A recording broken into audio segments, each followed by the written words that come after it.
Yes, well, you are about to hear a most marvelous story. Is it true? Do we care if it is?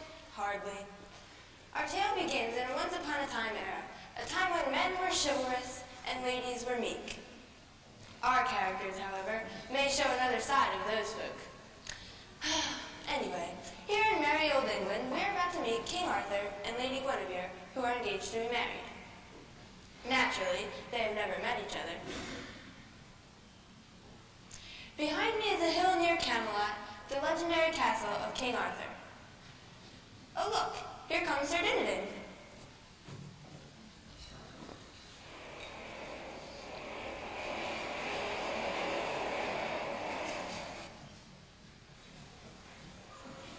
My sainted mother, the carriage is Someone's getting out. A lady. Are you sure it's her carriage? Can you see her? What color is she wearing? White, I think. No, red. Oh, I can't tell. Which one is she? It's plain white. Of course it's plain white. Plainly, obviously, a bridal carriage. Merlin, here's a calamity. Guinevere's carriage is stopped at the foot of the hill. I know. I remember she would. But it was officially arranged for her to stop at the top of the hill. Royal brides are always greeted at the top of the hill. What should we do? Dance, sound the trumpet, sound the cord, and march to the bottom of the hill. It's wildly untraditional. I hereby proclaim from this time henceforth that only queen shall be met at the foot of the hill. There, a brand new tradition. Does that solve it? Sound the trumpet! She shall greet Lady Guinevere at the foot of the hill, in traditional fashion. This truly is not traditional, but as Merlin said, we'll have a tradition. Will she choose us for a court? Oh, she must. Who else will she choose?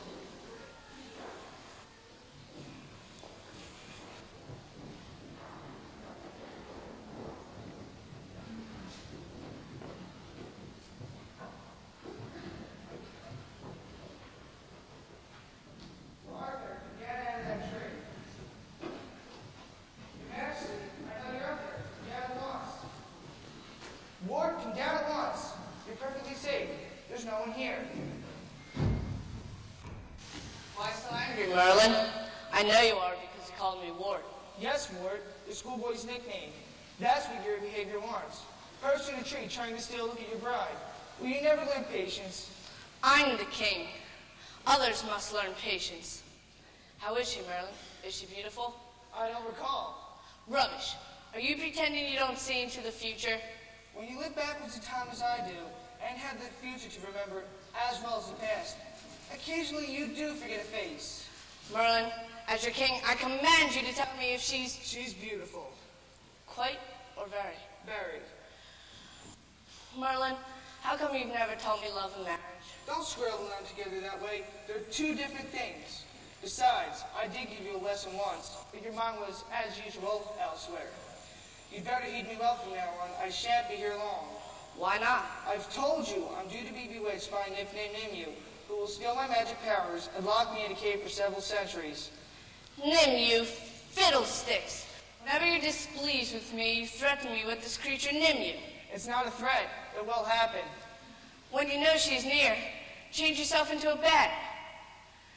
Merlin, remember when I was a boy and you changed me into a hawk? What a feeling sailing through the air.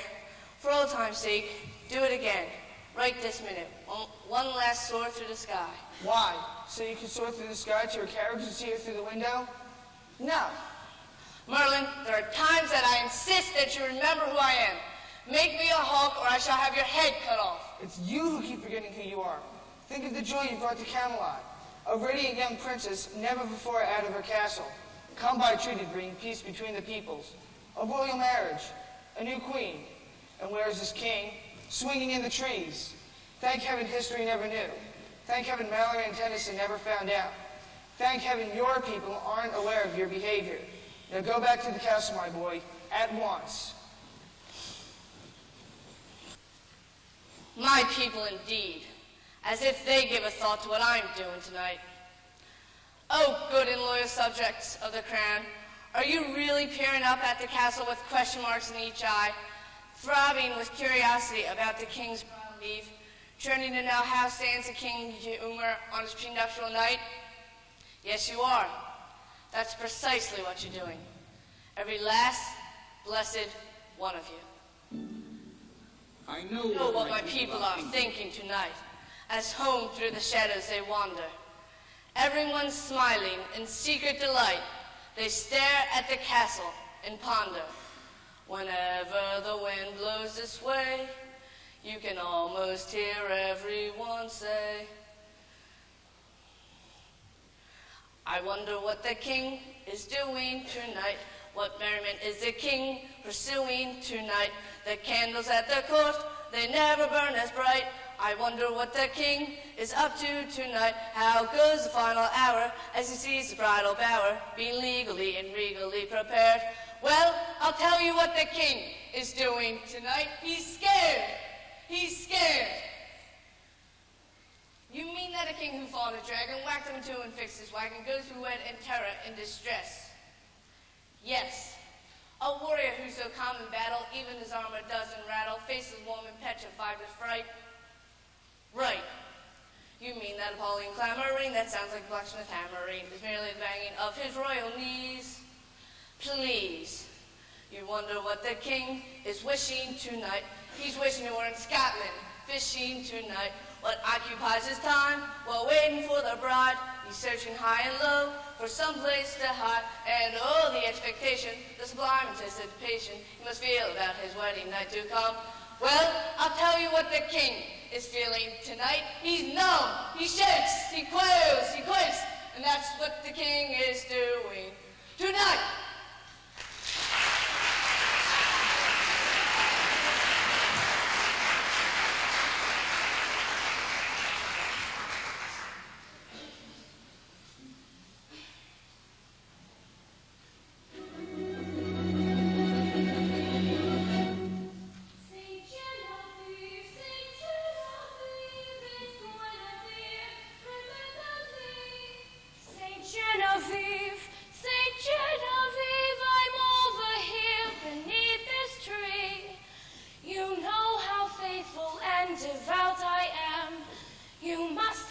I've always been a lamb. But Genevieve, sweet Genevieve, I won't obey you anymore. You've gone a bit too far. I won't be bidden, bargained for like beads at a bazaar. Saint Genevieve, I've run away, eluded them and fled, and from now on I intend to pray to someone else instead. Oh, Genevieve, sweet Genevieve, where were you when my youth was sold? Dear Genevieve, sweet Genevieve, shan't I be young before I'm old? Shan't I, Saint Genevieve? Why must I suffer this squalid destiny? Just when I reach the age of eligibility and wooability, is my fate not to be determined by love and courtship? Oh no. Clause 1, fix the border. Clause 2, establish trade. Clause 3, deliver me. Clause 4, stop the war.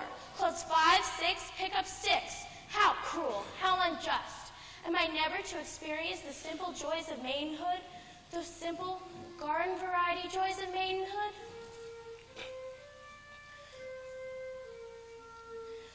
Where are the simple joys of maidenhood? Where are all those adoring, daring boys? Where's the knight parting so for me? He leaps to death in woe for me. Oh, where are a maiden's simple joys? Shan't I have the normal life a maiden should? Shall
me to the ground. I won't do any such thing. Then you'll twist my arm and tie me to a tree. But I won't. Then you'll sling me over your shoulder and carry me off.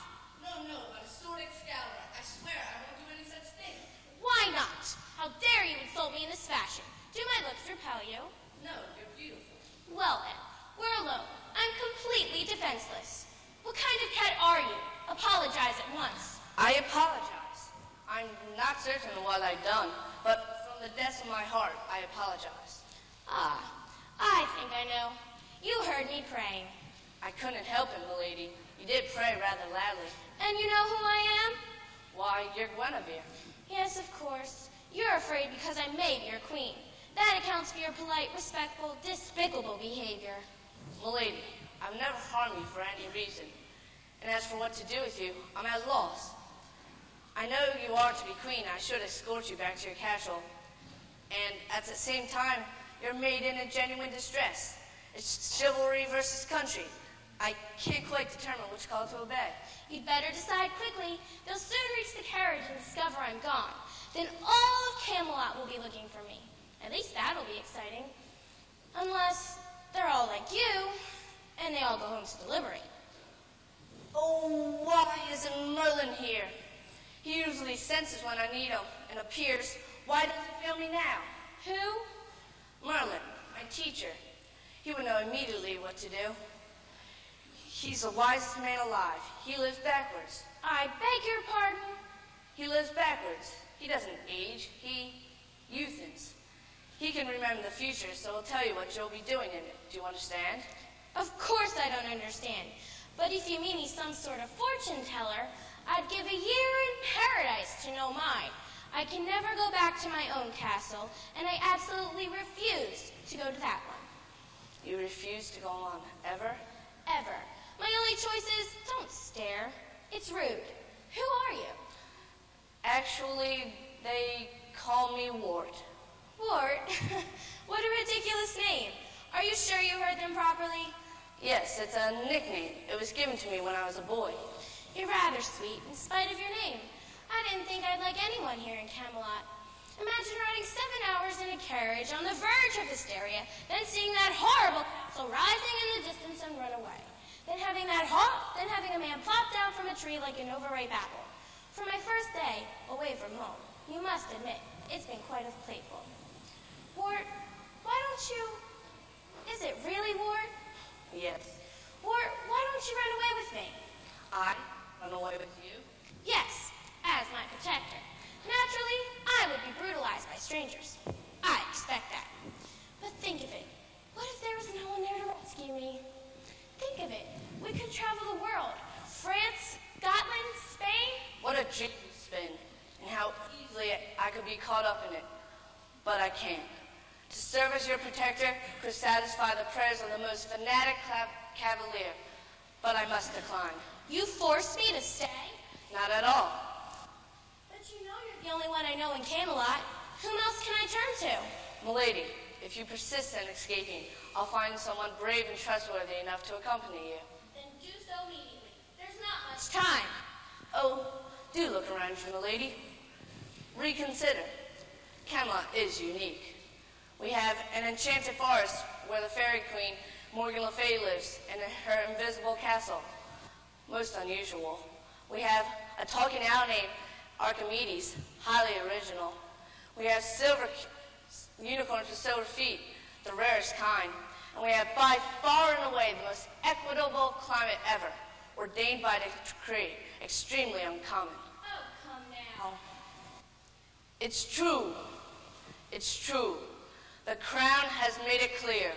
The climate must be perfect all the year. A law was made a distant moon ago here.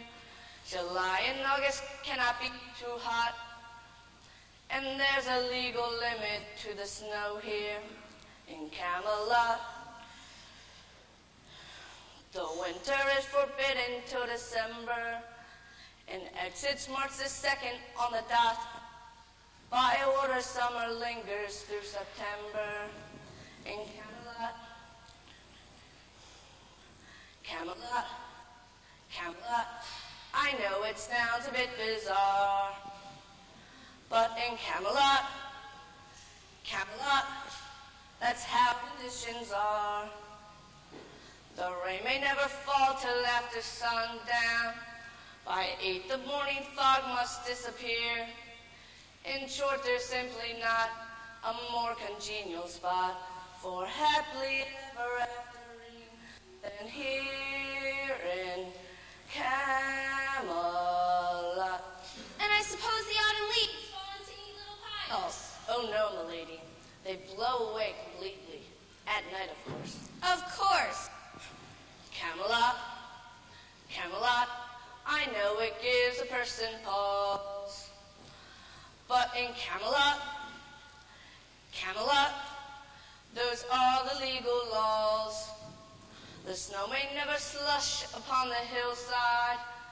By 9 p.m. the moonlight must appear.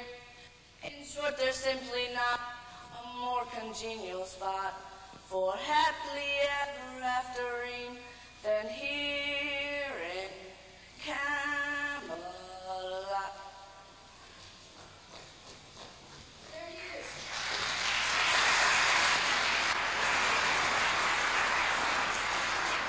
Forgive me, Your Majesty. I did not see you for...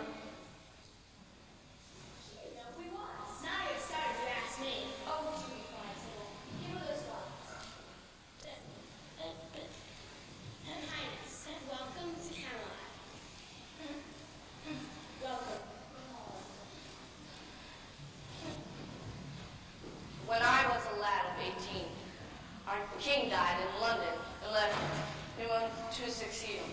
Only a sword stuck through an anvil which stood on the stone.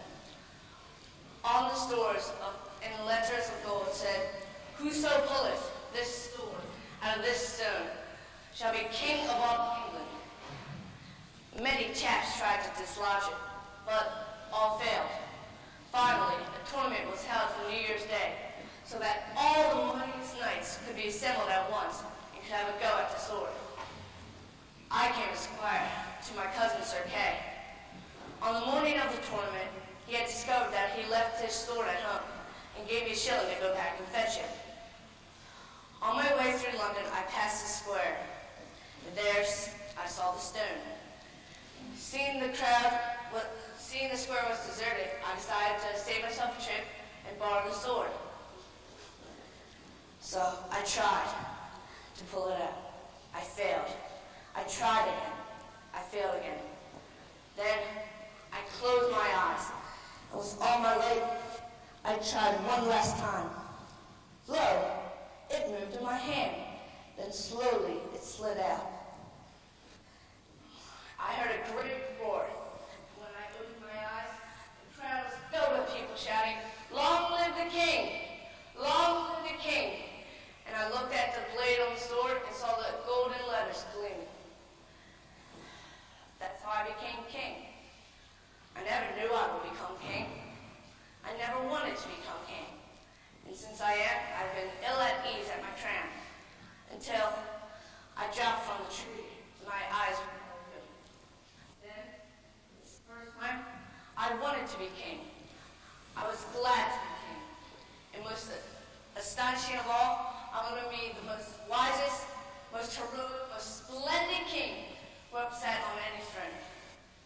Now, if you'll come with me, milady, I'll arrange for a carriage to escort you. This way. I hear it never rains till after sundown. By 8 the morning fog must disappear. In short, there's simply not in all the world a spot where we're for happily ever aftering than here in Camelot.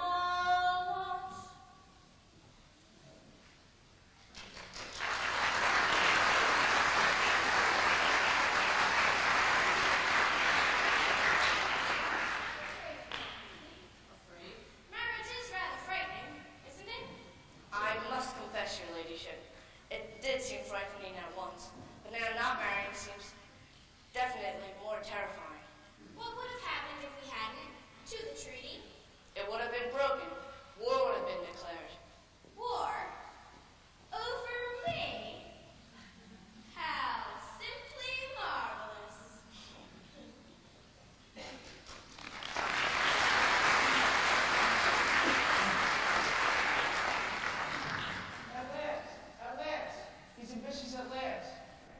foolish of me not to have realized it sooner. He didn't need a lecture. He needed a queen. Who are you talking about, Merlin? Arthur. All in vain, of course. Then over the hill comes his fated maiden, and for her he wants to be Caesar and Solomon. I tell you, Guinevere, I've waited years for this moment, and now it begins. What a joy it'll be to watch, to see him putting together the pieces of his destiny. It won't go quickly. 1 year, 2 years, what does it matter? I can see a night 5 years from now.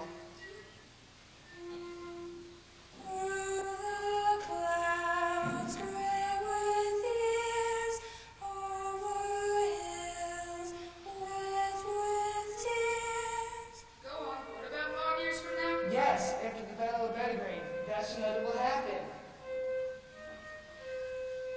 Follow me, April green everywhere, April song always there. Go on, that's the night. What will happen? I can't remember. That voice. Don't you hear it?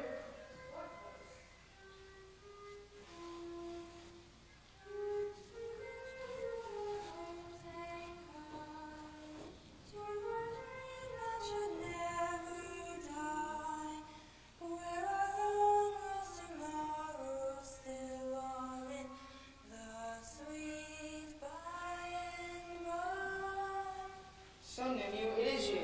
Must you steal my magic now? Couldn't you have waited a bit longer?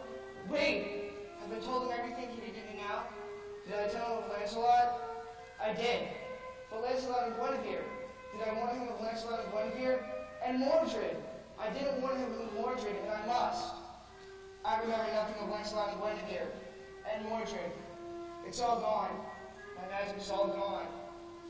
Time goes by, or do we close your eyes and you see as we were, we can be, weep no more, follow me.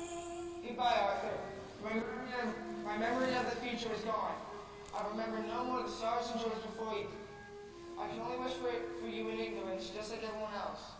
Reign long and reign happily. And more, remember two things.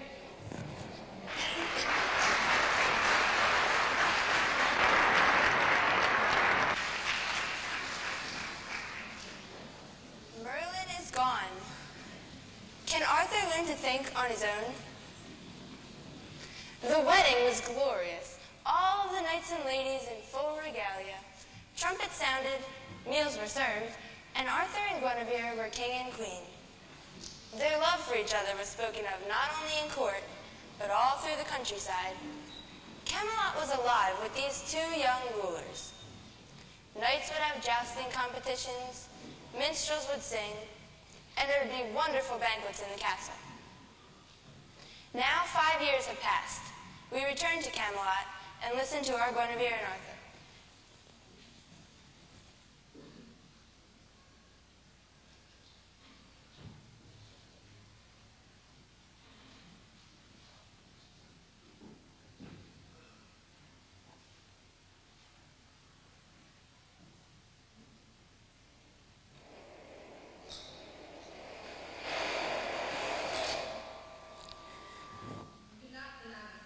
Did I or did I not pledge to you 5 years ago that I would become the most splendid king who ever sat on any throne?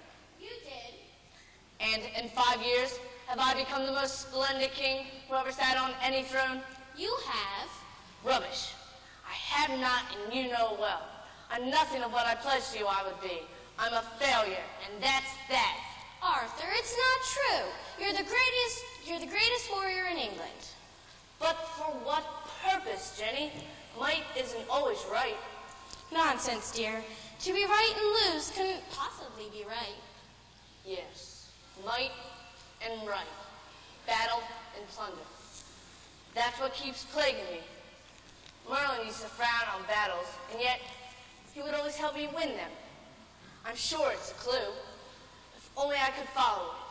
I'm always walking down this winding, dimly lit road.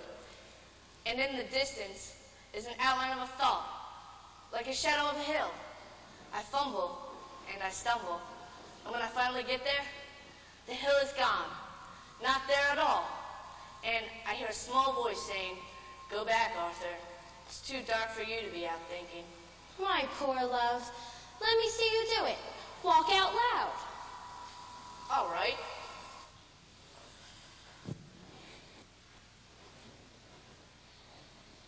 Proposition. It's far better to be alive than dead. Far better. Then why do we have battles where people can be killed? I don't know. Do you? Yes, because somebody attacks. Of course. That's very clever of you, Arthur. Why do they attack? Jenny, I must confess to you something I've never told you before, in fear that you would not believe me. How? Silly Arthur. I would Never not. You know, Merlin brought me up, taught me everything I know. But do you know how? By changing me into animals. I don't believe it. There, you see. But it's true. I was a fish, a beaver, a bobolink, and even an ant. From each animal, he wanted me to learn something different. Before he changed me into a hawk, for instance, he said that while I would be flying in the sky, if I would look down at the earth, I would discover something. What did you discover? Nothing. Marlon was very livid. Yet, tonight, on my way home, while I was thinking, I realized that when you're in the sky and you're looking down at the earth, there are no boundaries, no borders, and yet that's what somebody always attacks about. And you win by pushing them across something that doesn't exist at all. It is odd, isn't it?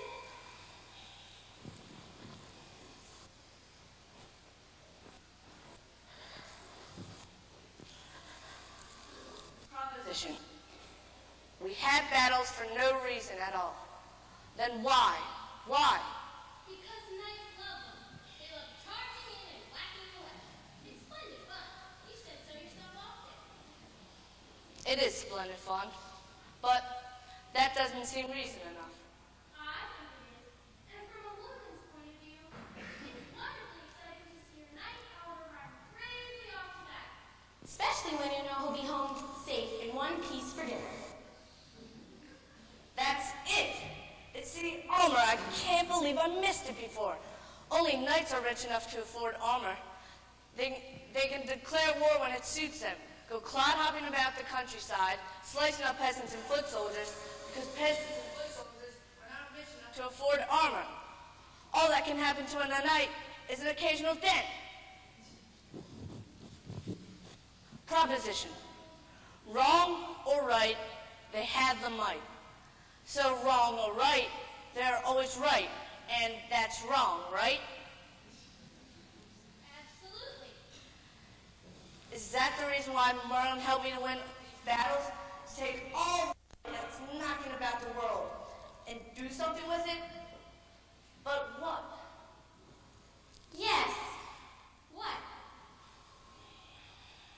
It's gone. I thought as hard as I can, and I can walk no farther. You see, Jenny, I'm still not a king. I've won every battle and accomplished nothing. When the Greeks won, they built a whole civilization. I built no civilization. I'm not even sure I'm civilized. Dear Arthur, you mustn't belabor yourself like this. Let us have a quiet dinner, and you can... Show again tomorrow if you'd like. Bless you. Jenny, suppose we create a new order of chivalry. Pardon? A new order. A new order where might is only used for right, to improve instead of destroy. And we invite all knights, good or bad, to come and lay down their arms and join us. Yes, we'll take one of the large rooms in the castle and put a table in it, and all the knights will gather at the table. And do what? Talk, discuss, make laws, plan improvements. Really? You think the knights would want to do something so Peaceful? We'll make it a great honor, very fashionable, so that everyone will want to be in. And the knights of my order will go clod-hopping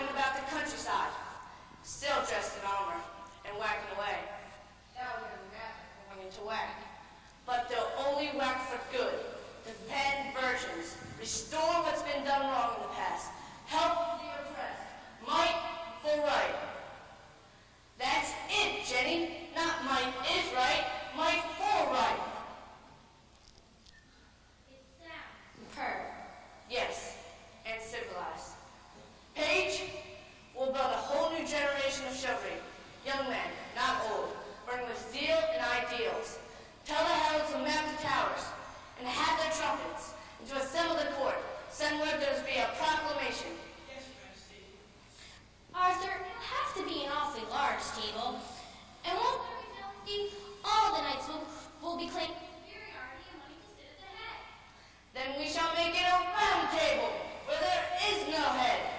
My father has one that would be perfect. It seems 150. It was given to him as a present once, but he never uses it. Jenny, have I had a thought? Am I at the hill, or is this only mirage? the herald wait, Majesty, shall give the signal. No, wait. I may be wrong. This whole idea may be absurd. If only Merlin were here, he would have known for certain. Knights at a table. A round. Round table. Might for right. Shining knights gallivanting across the countryside, like angels in armor. Sword-swinging apostles battling to snuff out evil. Why, it's naive. It's adolescent. It's juvenile. It's infantile. It's folly. It's Marvelous. Yes, it is. It's marvelous. Absolutely marvelous. Page, give the signal. Yes, Your Majesty. We'll send the heralds riding through the country. Tell every living person far and near. That there is simply not in all the world a spot where rules a more resplendent king than him in Camelot.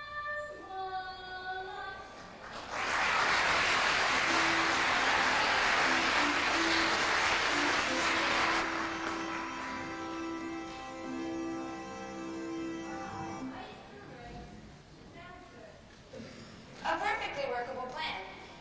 And thus, our tale could end. But would this plan be as perfect as it sounds? A few months later, we were in the countryside near Camelot. It is the 1st of May. The birds are alive and chirping, the flowers are in full bloom, and all is right in dear old England. Well, if it isn't Lancelot du Lac from France, why is he here?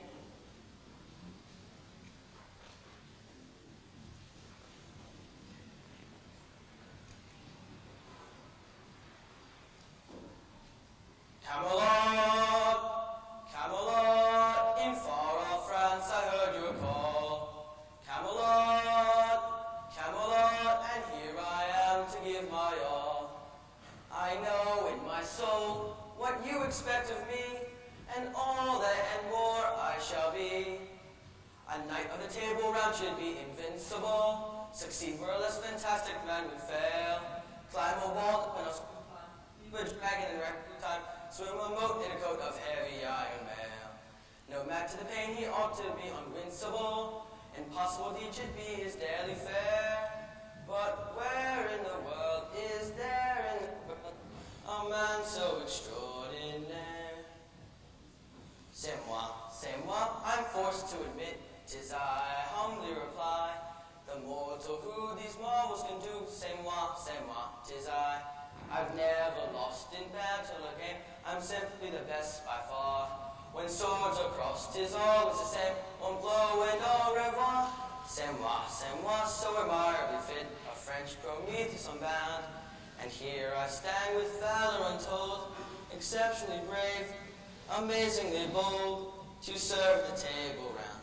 The soul of a knight should be a thing remarkable, his heart and his mind as pure as morning dew. With a will and a self-restraint, that's the envy of every saint. He could easily work a miracle or two. No. To love and desire he ought to be unsparkable. The ways of the flesh should offer no allure. But where in the world, there in the world, a man so untouched and pure? C'est moi. I blush to disclose I'm far too noble to lie. The man in whom these qualities bloom, c'est moi, 'tis I. I've never strayed from all I believe. I'm blessed with an iron will. Had I been made the partner of Eve, we'd be in Eden still. C'est moi, the angels have chose to fight their battles below. And here I stand as pure as a prayer, incredibly clean, with virtue to spare. The godliest man I know. Say what?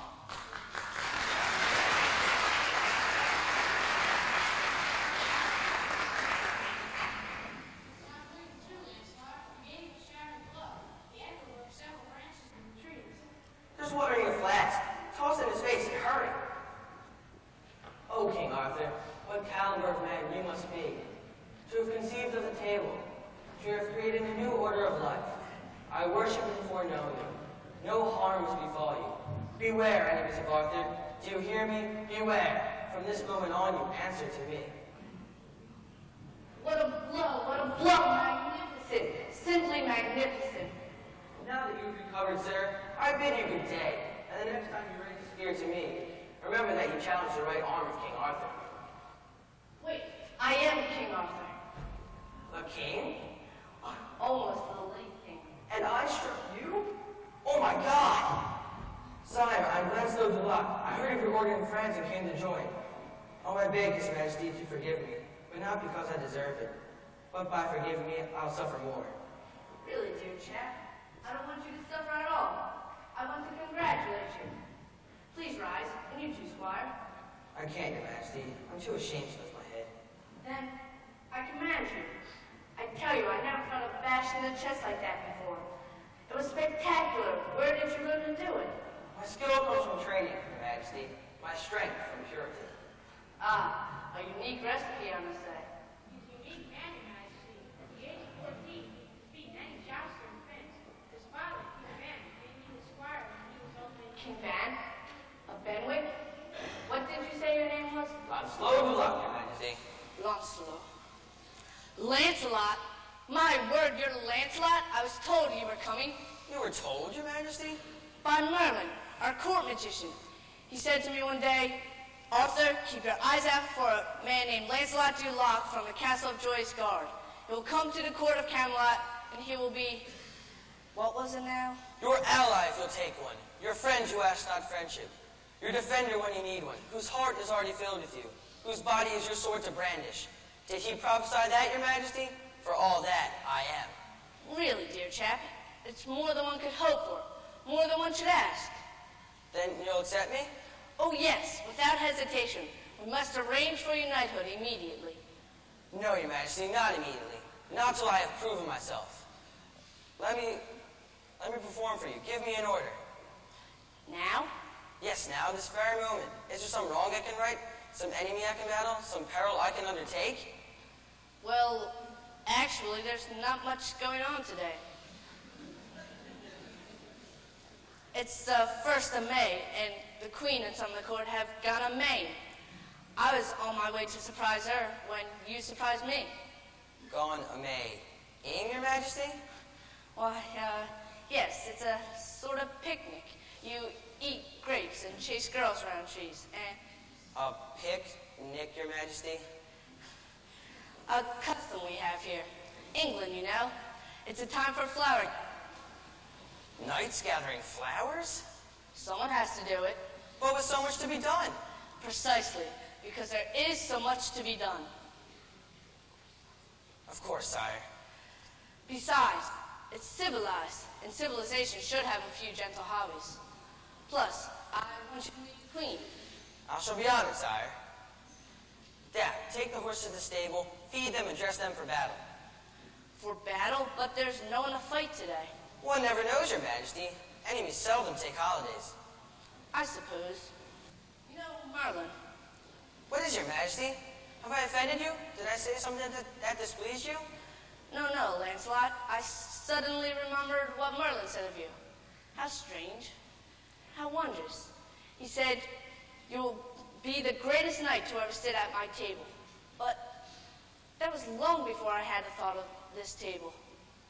So he knew it would exist. I thought he meant a dining table, but he meant this, the round table. I've stumbled on my future. I've done the right thing. Did you ever doubt it, Your Majesty? Of course, Lance. Only fools never doubt. Welcome, Lancelot, and welcome to the table.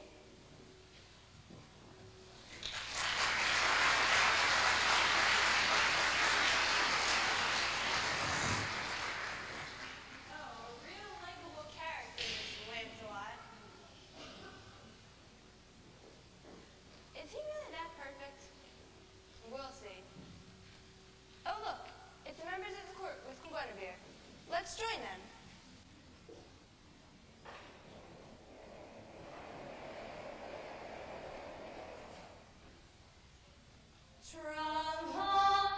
It's May, the lovely month of May, that lovely month when everyone goes blissfully astray. It's here, that shocking time of year, when tons of wicked little thoughts merrily appear. It's May, that gorgeous holiday, when every maiden prays that her lad will be a cat. It's wet, it's gay, a marvelous display. Those dreary baths that everyone takes, everyone breaks, everyone makes divine mistakes. The lovely month of May. What's this fragrance wafting through the air? What sweet feelings does it send transmute? What's this perfume floating everywhere? Don't you know it's that dear forbidden fruit? Tra-la-la-la-la, that dear forbidden fruit. Tra-la-la-la-la, tra-la-la-la-la,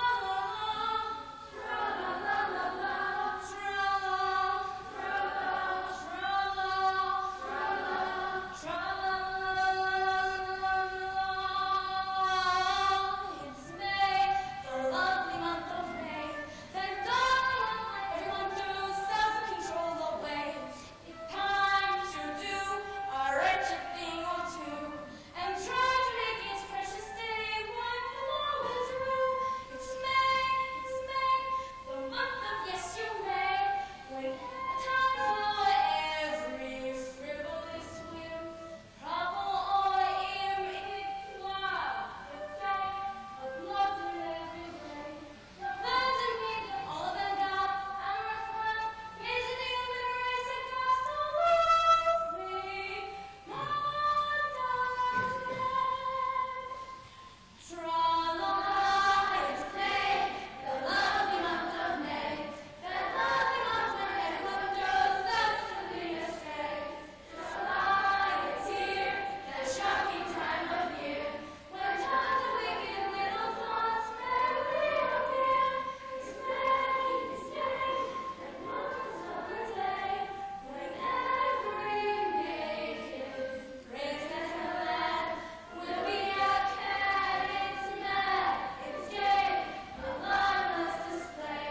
Those dreary vows that everyone takes, everyone breaks, everyone makes divine mistakes. The lovely month of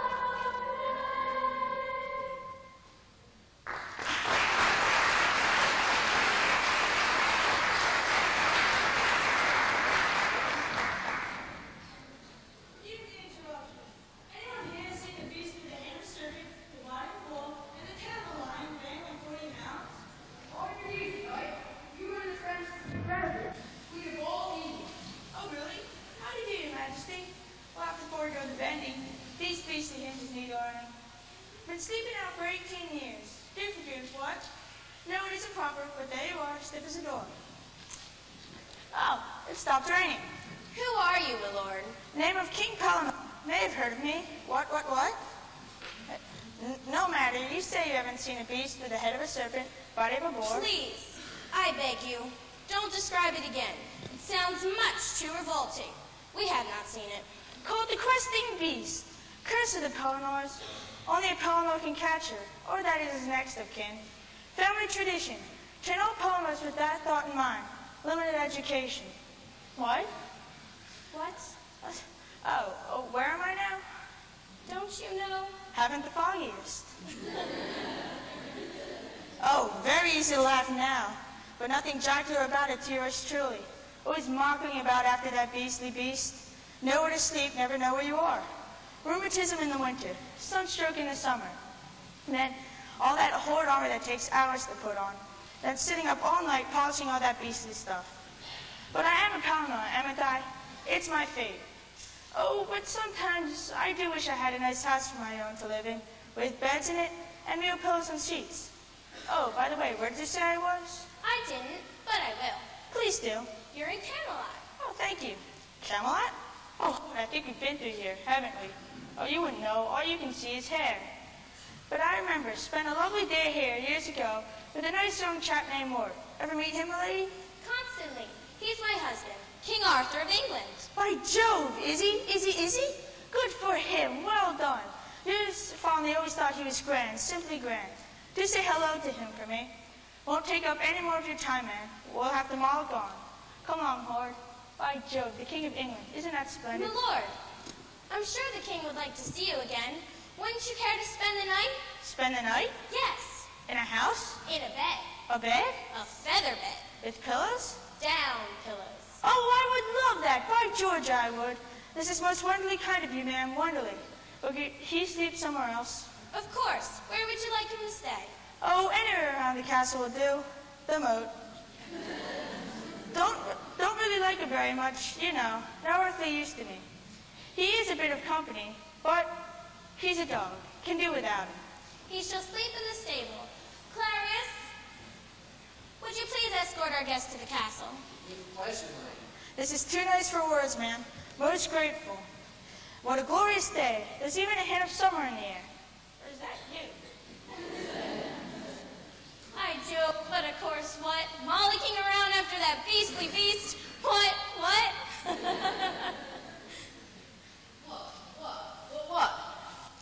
What a delightful surprise, Arthur. What has happened, Jenny? Jenny, this is the son of... Forgive us, Arthur. We've just encountered an absolute cartoon of a man called King Pellinore. Pellinore? Why, I remember him from my boyhood. A delicious fellow. Jenny, this is Lancelot du Lac. My lord. Your Majesty. This is the Lancelot Merlin. He's come all the way from France to become a knight of the Round Table. I am honored to be among you, Your Majesty, and allow me to pledge to Her Majesty my eternal dedication to this inspired cause. Thank you, my lord. How charming of you to join us, Arthur. This splendid dream must become a universal reality. Oh, absolutely. It really must. Can you stay, Arthur? We're I planning... assure His Majesty that he may call upon me any time to perform any deed, no matter the risk. Thank you, my lord. That's most comforting. Can you stay, Arthur? I am always on duty. Yes, I can see that. Can you stay, Arthur? With pleasure, my love. I want you to hear this new plan we've been discussing. Explain it, Lance. To Her Majesty, sire? Would not Her Majesty find the complicated affairs of chivalry rather tedious? My lord, may I remind you that the Round Table happens to be my husband's idea? I have never found chivalry tedious. Any idea, however exalted, could be improved.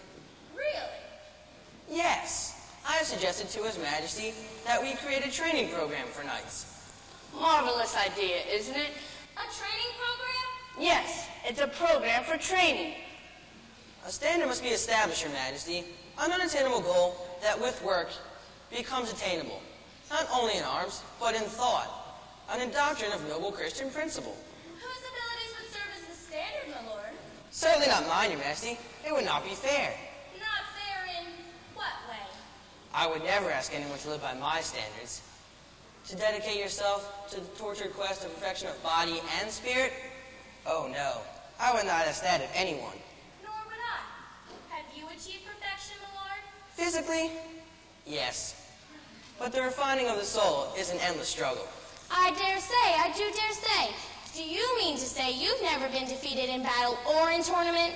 Never, Your Majesty. And you consider it highly unlikely to ever happen in the future? Highly. How was the channel? Did you have a rough crossing? Now tell me a little bit of your struggle for the perfection of the spirit. But I want to hear about the training program, Jenny. I'm much more interested in his spirit and noble Christian principles. Tell me, Lord, have you come to grips with humility lately?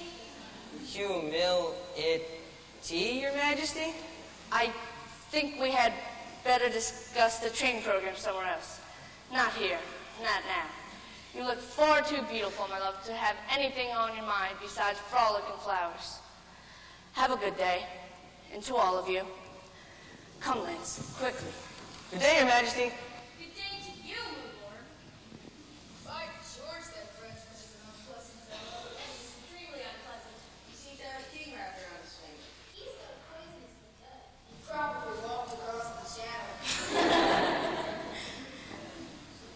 Sir Dinadan, Your Majesty. when tournament, A week from Saturday, Your Majesty. and who are our three best jousters? Sir Sagamore, Sir Lionel, and with all humility, Your Majesty, I shall have my challenge rewarded. Thank you, Sir Lionel. And mine. Thank you, Sir Sagamore. And mine. That should put the Frenchman in his place. Travail May, the lovely month of May, that lovely month when everyone goes blissful in yesterday. Travail is here, that shocking time of year, when not the wicked little thoughts that lay up here. It's the glorious holiday, when every maiden, brave as a lad, will be a caddick's mad.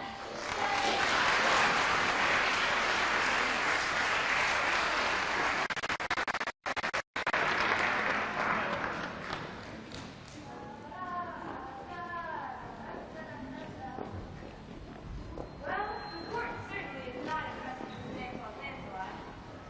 But he certainly thinks A lot of himself. What is the queen plotting? She certainly does not see Sir Perfect in Lancelot. What is she going to do? Da-da-da-da-da-da-da-da-da-da.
Spain, all that heel-clicking nonsense.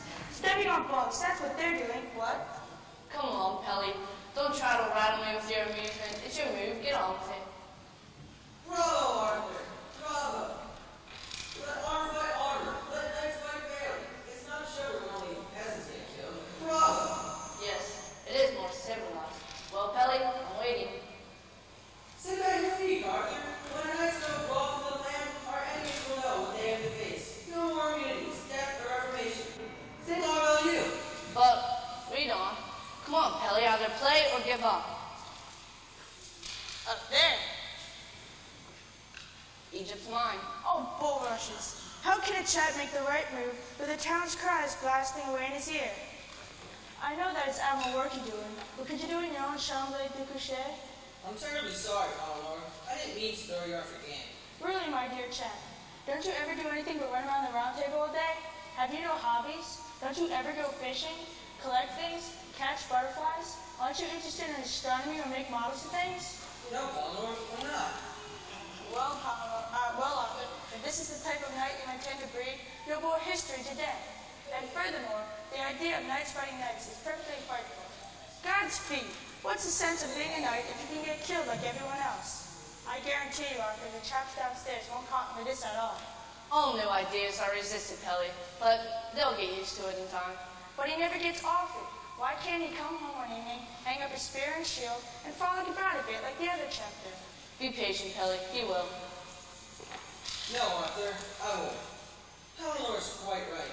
I am irritating, and I always will be. All fanatics are boys, Pellinore.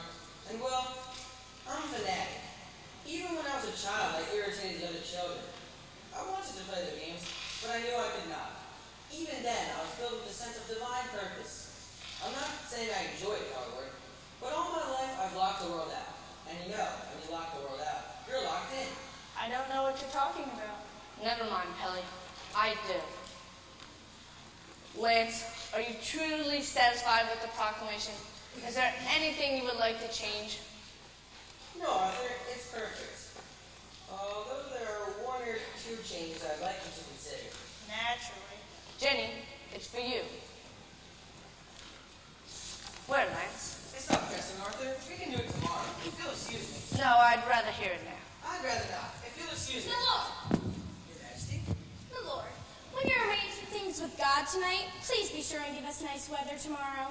No one could refuse your wish, Your Majesty. Good night, sire. Good night, Lord. Terrible chap. Doesn't take after his father at all, I tell you that. I knew the old king. Good man. Had a bad attack of liver last time I saw him. Yellow as a buttercup. Horrible.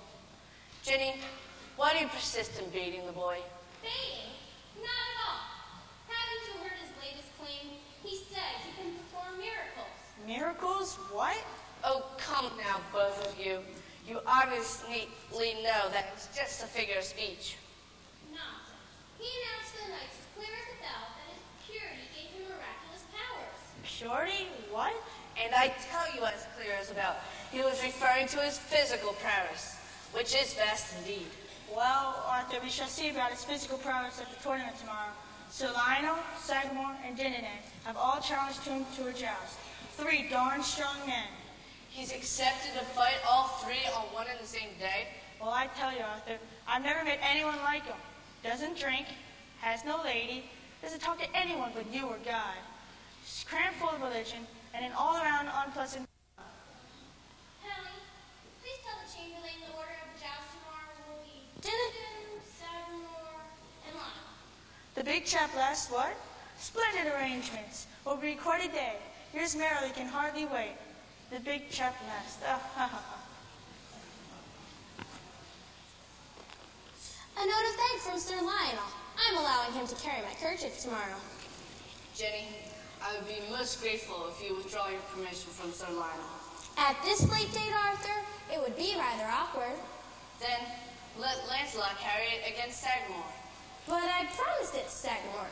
Then against Dinnan. He asked so prettily. I couldn't refuse. What? This is appalling. Jenny, there are issues which you've obviously overlooked.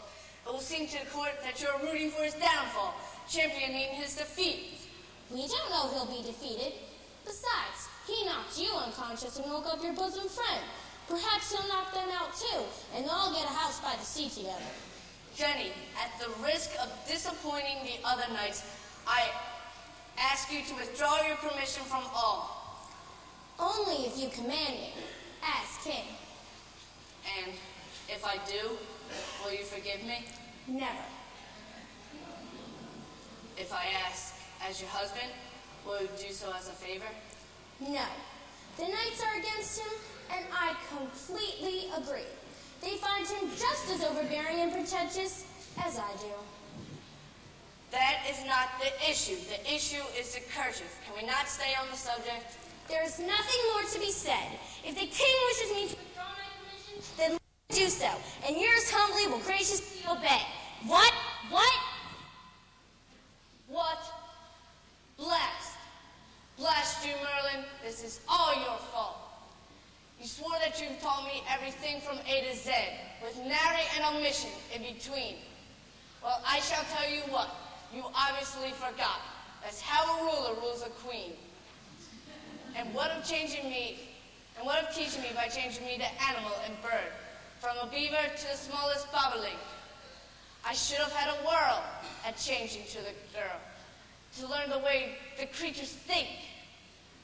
But wasn't there a night on a summer long gone by when we passed a couple wrangling away?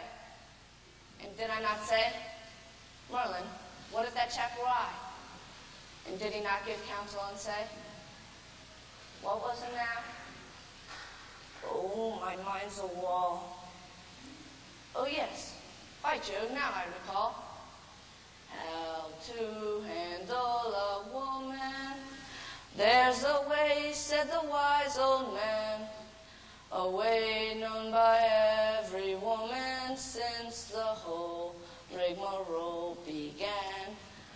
I flatter her, I beg to him answer. Do I threaten or cajole or plead?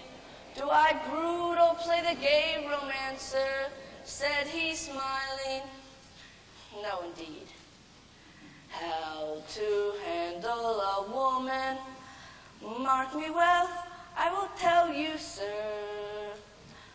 The way to handle a woman is to love her.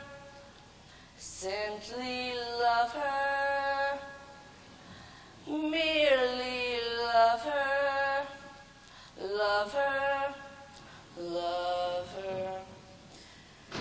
Jenny, where are you these days? What are you doing? What are you thinking? I don't understand you. But no matter. Merlin told me once never be too disturbed into what a woman is thinking. They don't do it often. But what do you do while they're doing it?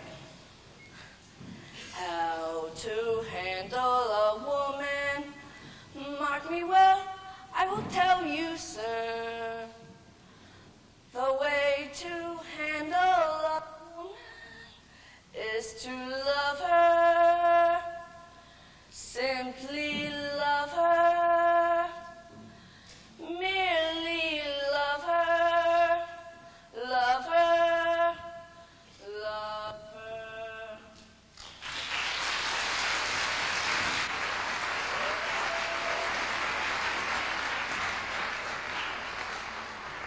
Guinevere refuses to back Arthur in his praise of Lancelot. Are things going awry in our happy Camelot? And will Arthur be able to handle Guinevere merely by loving her? Oh, it's the jousting competition. Come, let's see if Sagramore, Lionel, and Dinadan can defeat Lancelot. I wish you success, Lord.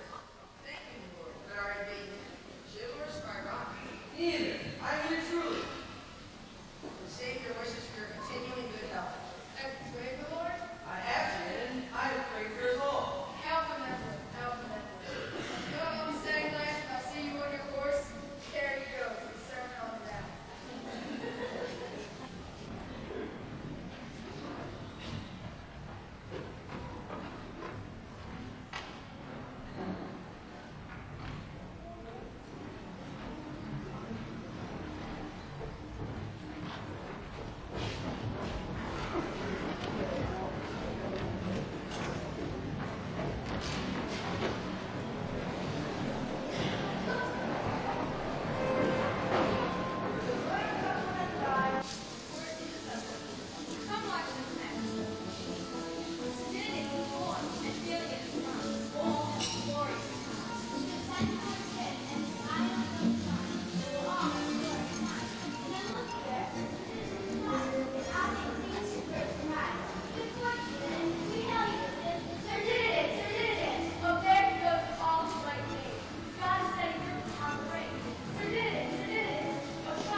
I've never seen that French was totally outside. His spear is in the air. I tell you, Lancelot hasn't got a trick. His shield is much too low. The Woodward comes and down with the blow. And here's the blow. Oh no! Sir Ryan, look down. God is true. Sir Ryan, look dead. Spear goes through.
What has Lancelot done?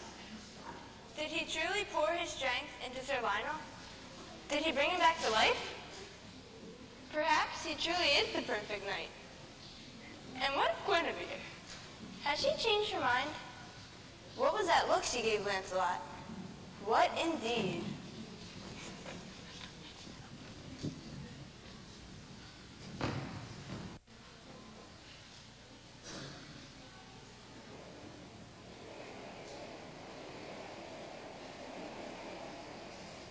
A miracle, Arthur, a miracle. By Jove, absolutely miraculous. Imagine bringing that chap back to life. And that's a big chap. An enormously big chap. I mean, however the boy did it, it must have taken an awful lot of whatever it is he used. I say, do you think you can help me with my rheumatism? Or do you think he only goes in for the bigger stuff? First, from sleeping out all those years, I have a pain that starts about here. I don't know, Pellinore. I don't know. The boy's in the hall. Why don't you go down there and ask him? The walk will do you good, and the quiet will do me good. That's a bit snappy, Arthur. Very well, I shall. Wait, Pelly. That was a bit snappy. I apologize. Of course, unimportant. Have a spot? What? No, thank you. You've never been in love, have you, Pelly? No time, old man. Been too busy chasing after that beastly beast.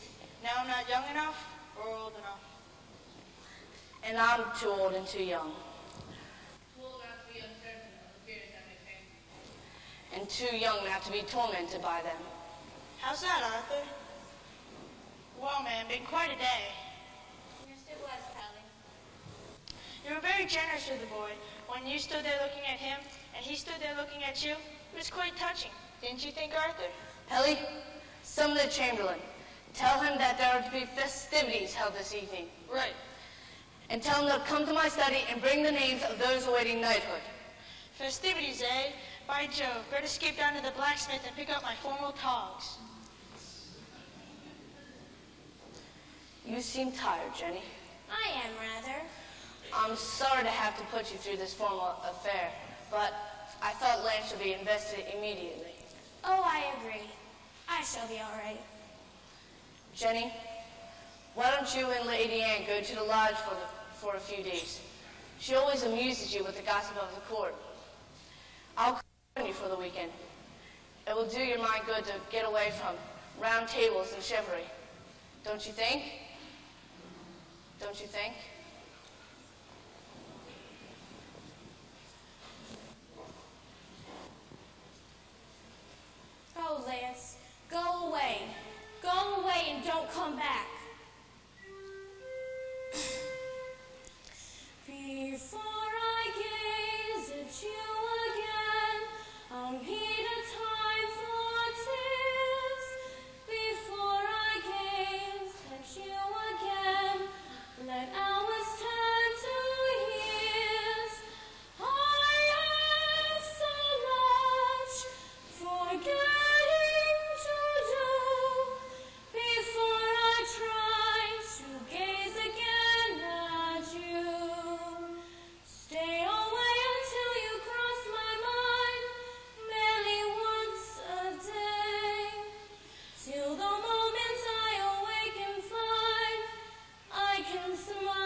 Forgive me, milady.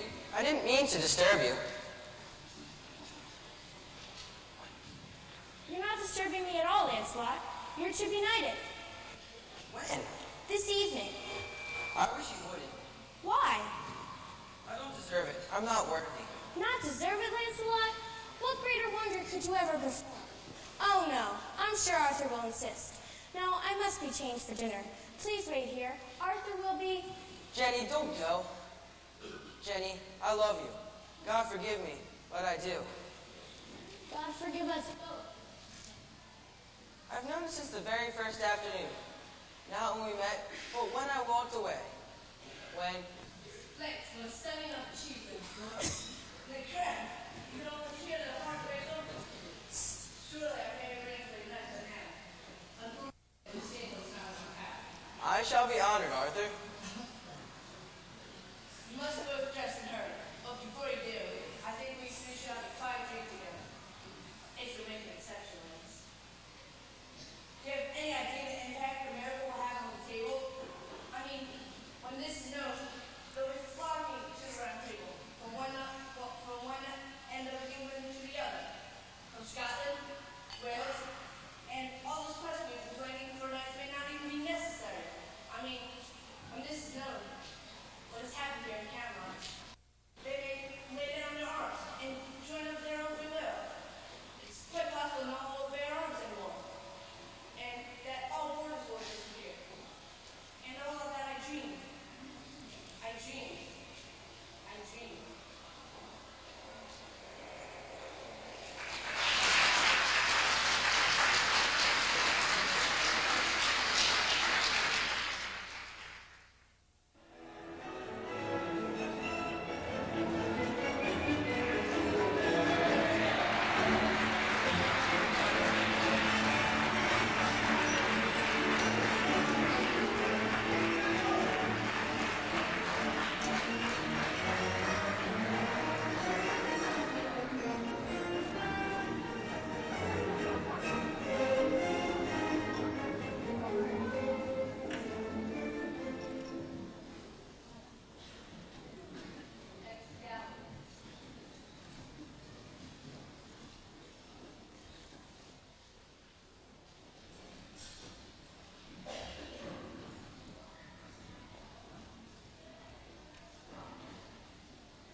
To the smallest strand of hair, they would all be Jenny's.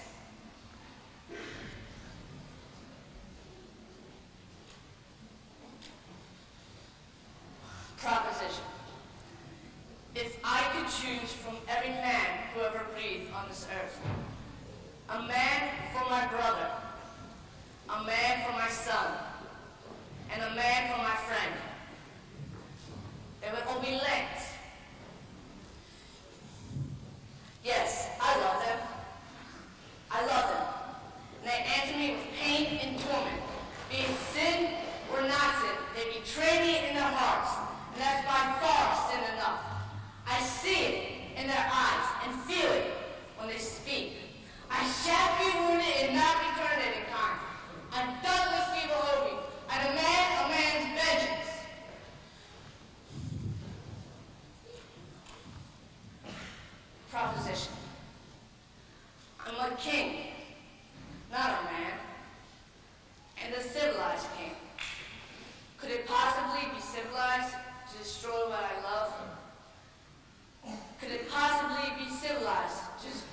To love myself above all? What is their pain and their torment? Did they ask for this calamity? Is there any doubt or aversion to me or to our table? By God, Excalibur, I shall be king. This is the time of King Arthur, and we shall reach for the stars. This is the time of King Arthur, where violence is not strength, and compassion is not weakness. We are civilized, resolved. We shall live through this together. Excalibur, they, you, and I. And may God have mercy on us all. Let's not delay the celebration. They're waiting for us at the table.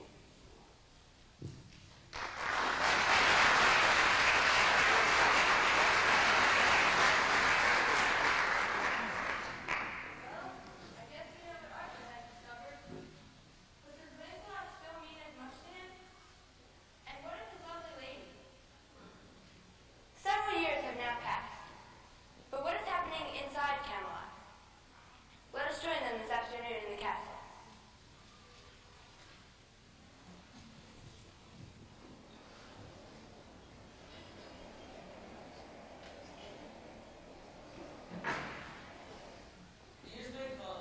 Years may go.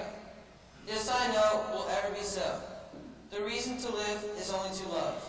A goddess on earth and a god above. Did you write that, Lance? Yes, Why do you always write about you? Why don't you ever write about me? I can write about you. Jenny, I love you too much. I shall leave you and never ever come back. I've said to myself day after day, year after year.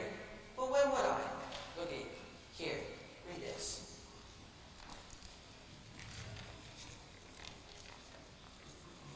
Oh, Lance.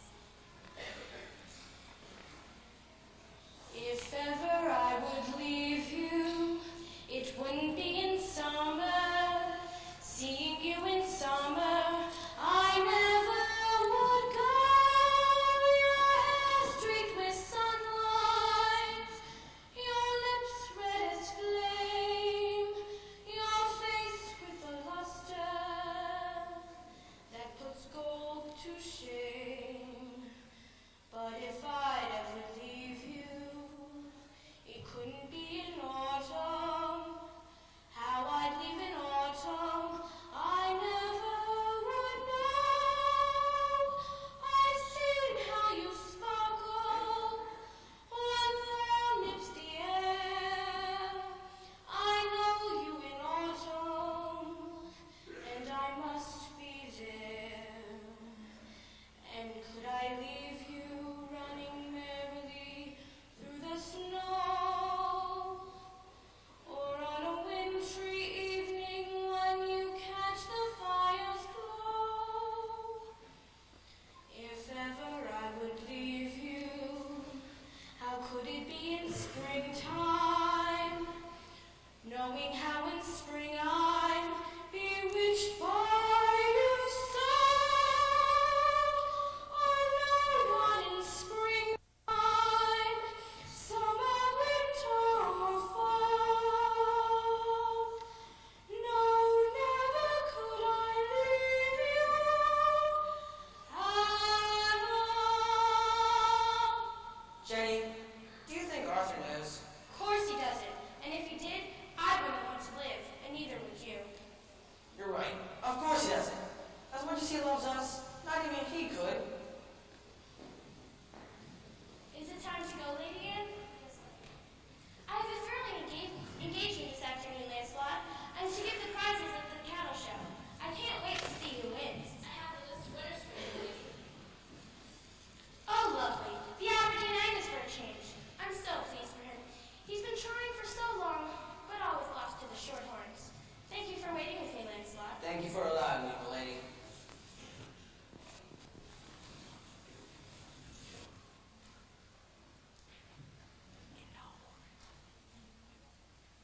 Ah, Camelot, where the king gives freedom and the queen takes liberties. All you poor things, perhaps we should arrange a rendezvous for you.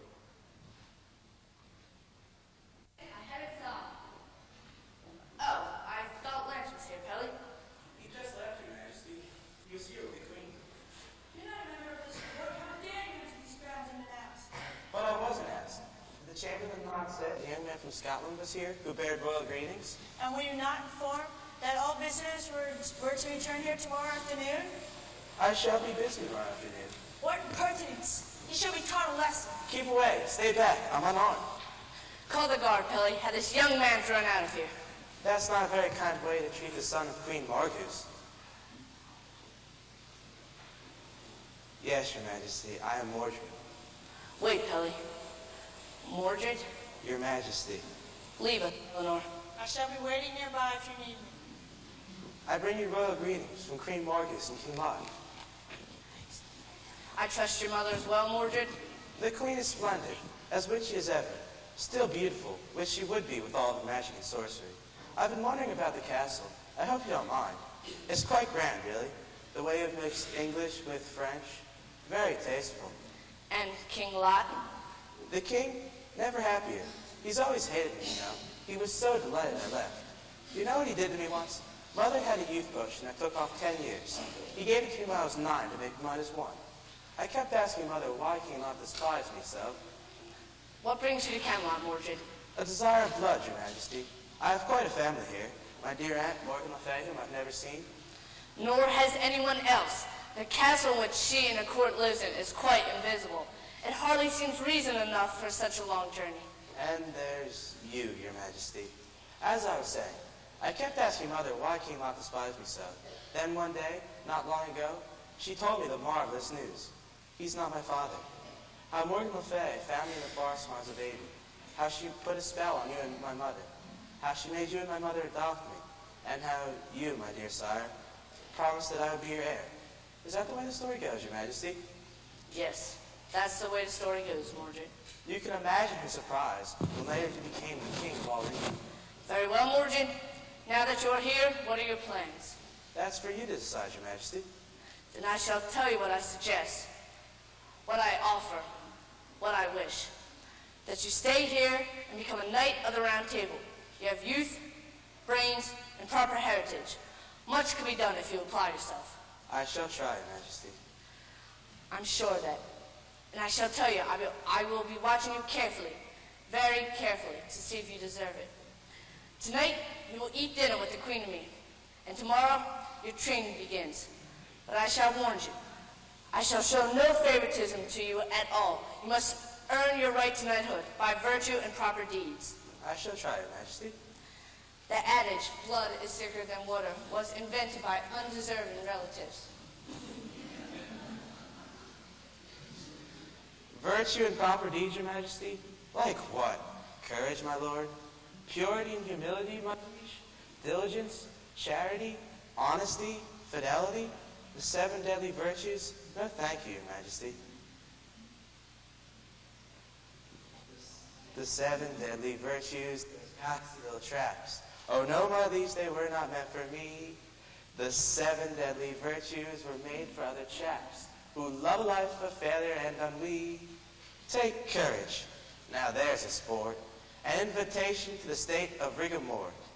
And purity, a noble yen, and very restful every now and then. I find humility means to be hurt. It's not the earth that we can inherit, it's the dirt. Honesty is fatal and should be taboo. Diligence of fate I would hate. If charity means giving, I give it to you, and fidelity is only for your mate. You'll never find a virtue unstatusing my quo, or making my Beelzebub burst. Let others take the high road, I will take the low. I cannot wait to rush in where angels dare to go. With all those 7 deadly virtues, free and happy little me has not been cursed.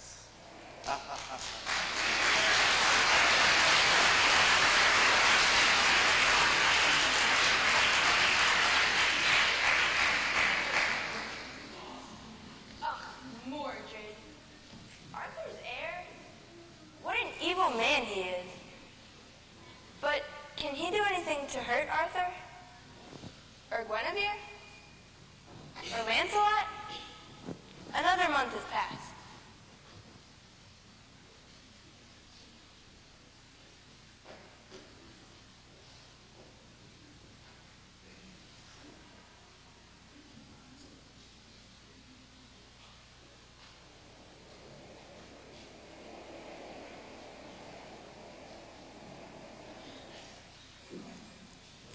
Jenny, I feel old. Nonsense, dear. It's true. I was thinking about it this morning. I walked briskly as ever to my study and arrived much later than I expected. The days seem longer, the night seems shorter, and my horse seems higher.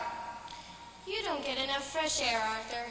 You spend far too much time in your precious civil court. I can't help it. I only mean to stay there for a moment, but I become absolutely transfixed. Not because I'm not proud of it, which I am, but because it's so exciting. Before, when disputes were settled with physical combat, I could always tell the outcome, because with a glance, I could tell who was the better swordsman. But now, with a jury and a judge, you don't know till the final verdict. It's absolutely riveting. I know it is, but I do worry about the jury, Arthur. They don't know the parties involved. They don't really care who wins. Is it wise to trust decisions to people so impartial? But that's the point. Darn it, Arthur. Forgive me. Darn it, but darn it. I just left the chest downstairs, and I can't take it any longer. Miss Miserably has to speak up. About what, Pelly? About what? Not about what. About who? What? Mordred, that's what. Oh, please, Pelly, let's not talk about Mordred. This is the first time in a month he's not coming for dinner, and I feel as if I were going to a party. I'm sorry, man, but I must. Arthur, you have to face it. You started a snake, and to top it all, you set him loose to poison your own court. Have you any idea what foul things he's saying and doing? Yes, I do. Oh, you do you? Are you aware of the snaky way he's stirring up your knights? He's preying on their provincialism and making them yearn for their own lands. You know that? But when he disappears in the afternoon, have you any idea what he's up to? Yes, he's searching the forest for his aunt, Morgan Le Fay. Oh, you know that too? But how weird you don't know what he's saying about chivalry. He's mocking them with vulgar limericks. He's mocking with vulgar... You know all that? Yes, and I know why. To destroy me and those I love, and to make his inheritance come faster. Then why, in the holy name of heaven, don't you stop him, Arthur? Arthur, you have to stop thinking thoughts and think of something. Is this true, Arthur? Yes, it is. But we practice civil law now, and we cannot take the law back into our own hand. Talking is not a crime, nor is walking in the woods. Until he breaks the law shall deal with him. Are you saying, Arthur, that a chap has to wait to be killed before he can attack? I'm afraid I have no answer to that, Pelly. Well, Arthur, I never thought I'd hear myself say this, but what you need is a new idea. And one will be found, Pelly. You shall see. I hope so, ma'am. I hope so. I'm very worried. You know, in many ways, chasing the beast is much easier than living with people. It's true. When you're questing, the summer scorches, the rain drenches you, the wind knocks you about a bit, and the winter chills you. But it's all orderly. You can count on that. And nobody gets together at the same time and does it to you at the same time. People, I'm not referring to you, ma'am, or to you, Arthur. You're special people. That's why I stayed on, I guess. Pelly, I'll tell you what. I could do away with people. Why don't you and I go partridge shooting tomorrow? Oh, I would love that. Well, good night, Arthur. Good night, ma'am. Arthur, I hope you suffer no guilt for Mordred. I feel nothing for him, and neither should you. Lord knows you're not the first king to have one of those things running around. No, I do feel nothing for him. And there's no denying the fact he's an appalling specimen. Amen. The one thing I can say for him is that he's bound to marry well. Everyone's above him. Yet, there he is, Jenny. And even if we did banish him, he'd remain a constant menace to us and to our throne. Jenny, don't you wish you were never born a queen? Oh, occasionally. It's never being alone that bothers me the most. Neither a Camelot or a Camelot. I mean, totally, completely, solitary alone. Sometimes I wish the castle were gone, were empty. No one here but me. But on the whole, being a queen can be... Can be what? A weary load. That dreadful boy. One more added burden we could quite well do without. Yes, but a burden we can't escape. Royalty never can. Why is that, Arthur? Other people do. They have ways and means of finding respite. Farmers, cooks, blacksmiths.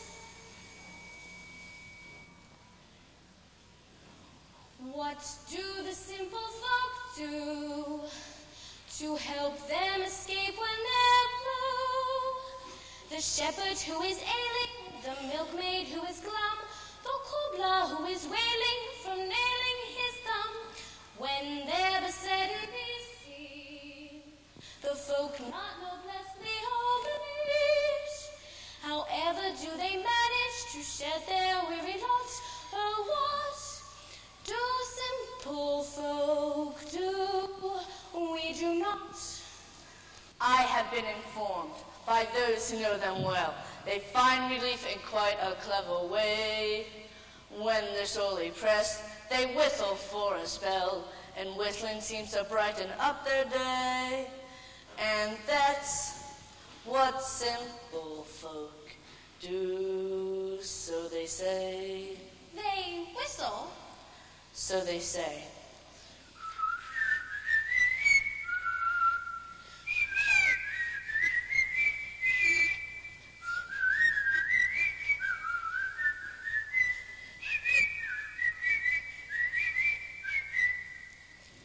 What else do the simple folk do to perk up the heart and get through? The wee folk and the grown folk who wander to and fro have ways known to their own folk we thrown folk don't know. When all the doldrums begin, what keeps each of him in his skin? What ancient native custom provides the needed glow? Oh, what do simple folk do? Do you know? Once upon the road, I came upon a lad, singing in a voice 3 times his size. When I asked him why, he told me he was sad, and singing always made his spirits rise. And that's what simple folk do, I surmise. They sing. I surmise. Arise, my love, Apollo's lighting the skies, my love. The meadows shine with columbine and daffodils blossom away. Here Venus called to one and all, come taste delight while you may. The world is bright and all is light and life is merry and gay. What else do the simple folk do? They must have a system or two. They obviously outshine us at turning tears to mirth. Have tricks the royal highness is minus from birth. What then, I wonder, do they to chase all the goblins away? What ancient tribal sorcery you haven't mentioned yet? Oh, what do simple folk do to forget? Often I am told they dance a fiery dance and whirl till they're completely uncontrolled. Soon the mind is blank and all are in a trance that's too astounding to behold. And that's what simple folk do, so I'm told.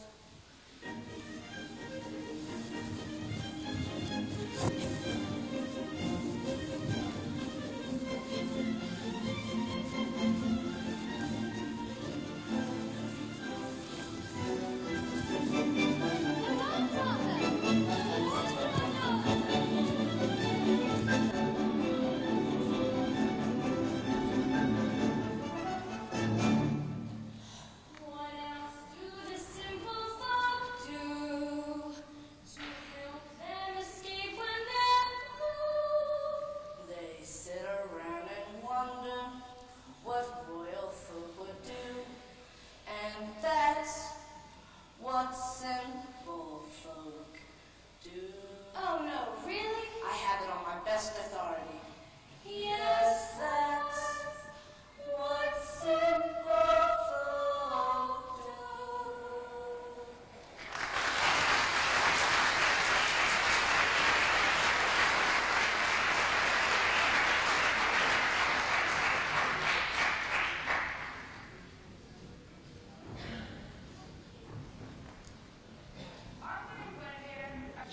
troubled. The happiness that once existed at Camelot seems to be dissolving with every move Mordred makes. He's disrupting the court, angering the knights, and Pelly is upset with his presence. And none of them are aware of what Mordred is planning.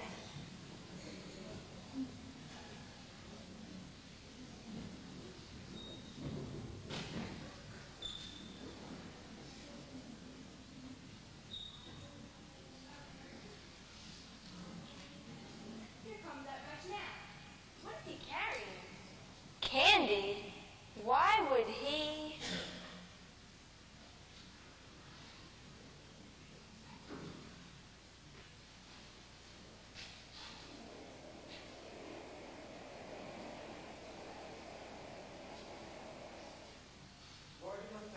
Morgan Le Fay, sister of my mother, it is I, Mordred, who seeks you. Morgan Le Fay, am I near your invisible castle? Am I? Dear sweet Morgan, dear sweet Aunt Morgan, can you not hear me? Go away, Mordred. Go away. You're a nasty old boy, and I'm told you become even nasty little man. I beseech you, Your Majesty, give me a moment of your time. Not now, Mordred. I'm eating my dinner. Can't be finished till tomorrow. What a pity. I have chocolates. Chocolate? Say, chocolate? Hard candies and caramels, cherry creams and soft centers. Cherry cream, soft center. Don't move, my darling. Your darling Aunt will go Way. Your Majesty, Arise, Mordred, and give me the candy. I have your candy, baskets and baskets of sugary confusion. But first let us discuss what you shall do for me. Shall do nothing for you. Nothing at all. Why should I? anything for anyone. I have all I want of life. Passionate afternoons, gluttonous evenings, and slovenly mornings. Very well then. Give me the candy, Mordred, or I shall go home and continue eating my dining room. Eating your dining room? Why not? My chairs are made of vegetables. My tables are made of cheese. And my doors are gingerbread. And the floor? Roast beef wall to wall. The candy I never get, so I desire it most of all. Then why should you be denied it, when all I want to do is play a little prank on King Arthur? King Arthur? Oh, Ward. I used to watch him from my invisible window out walking with Merlin. He was a dear little boy. No, I do not wish to harm him. No harm. You're the son of a wicked mother, Mordred, and I know you're up to mischief. No mischief at all. Just a delicious little game that will amuse you. Arthur is out hunting. Lure him into your forest and detain him for the night. Detain him for the night? No, such games are for the afternoon. At night, I eat, and I'm more ravenous every minute. Oh, please, dear Aunt. Make him drowsy and build a wall around him. The invisible kind you do so well. How do you know? I build a visible wall. Mommy told me. Please, dear Aunt? No, it will not harm little Ward. Farewell, nasty Mordred. Enough candy I'll bring to furnish a new wing. Masses and masses of gummy molasses. Fudge to the van. Fresh marzipan. All this will be yours if you build me a wee little wall. Do you promise you don't fall on the level? I solemnly swear it's a harmless affair. On your honor, dear lad? Honor? You're mad. You guys, but you're low. My answer is no, and that's all. A basket or two of marshmallow goo. A licorice stick that takes 2 years to lick. Where's the king? Bring the king. I shall build him a wall 3 and 7 feet tall. I'll hurry and make invisible brick. Oh, Queen, you're a joy. Be gone.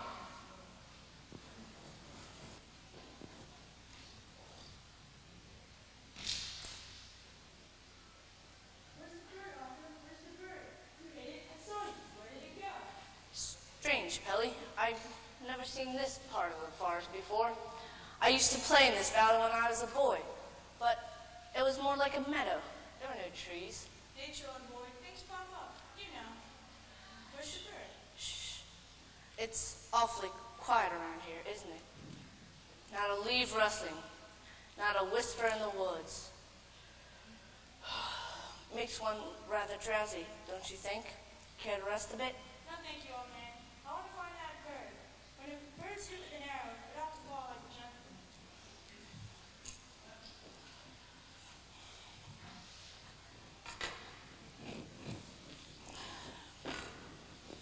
Merlin, do you remember how often we used to walk this valley when I was a boy. Do you know what I miss most about those days? Not my youth, my innocence, my innocence.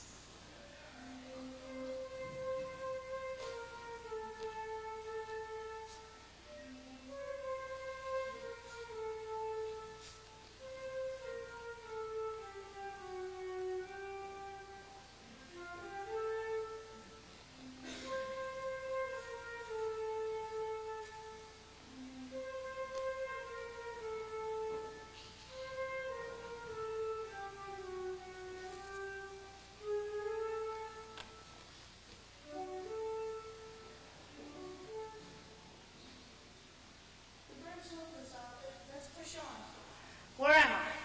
What has happened here? How long have I been asleep for? Pelly, we must get back to the castle immediately. I have a strange feeling. Right, if you want. Good God! Well, old man, are you coming or aren't you? I'm trapped. Who are you waving at? What's wrong with you? What's this? It feels like a wall, but I don't see anything. It is a wall. But how did it get here? Where did it come from? Morgan Le Fay! Morgan Le Fay! Is this some kind of your sorcery? Pelly, we must get back to the castle immediately. Find Lance. Find Jenny. Warn them to be careful. You know this? Do as I say, Pelly. Morgan Le Fay! Morgan Le Fay!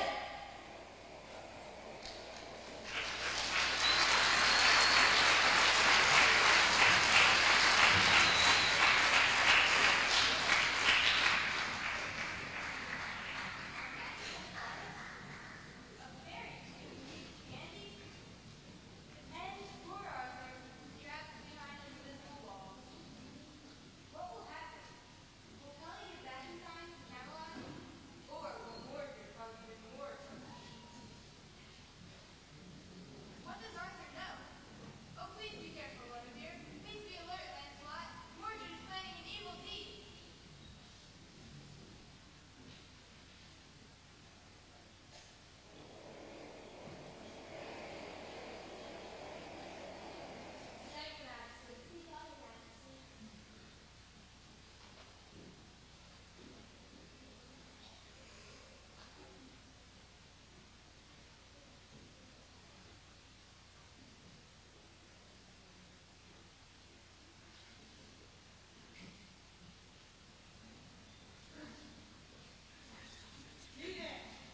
The name is Mordred, and if I were you, I'd remember it.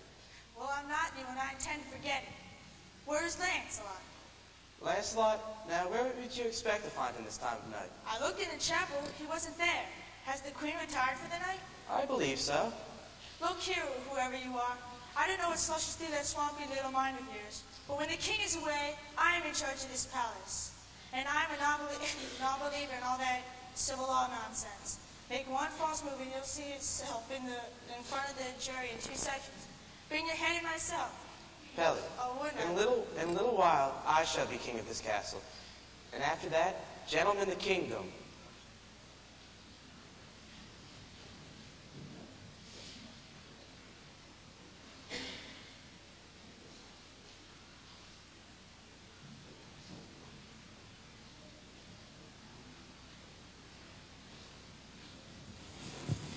Jenny, I saw your light in the window. I couldn't sleep. I had to see you. Did anyone see you? No one. The castle's dark. I was careful. Jenny, don't be afraid. But I am afraid. For you. I swear we're alone. Come on. Are we? We are. We are. Here we are. And the first thing they understand. But you love me. I suppose. And? Now that the people are gone, you can see the shadow between us. It fills the room. It's water from the city. Maybe it would have been better if we hadn't said a word to each other at all. You have to once in silence, and misery was all I knew. Trying so to keep my love from showing, all the while not knowing you love me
Jenny, we're here in Camelot, that everything is so wretched.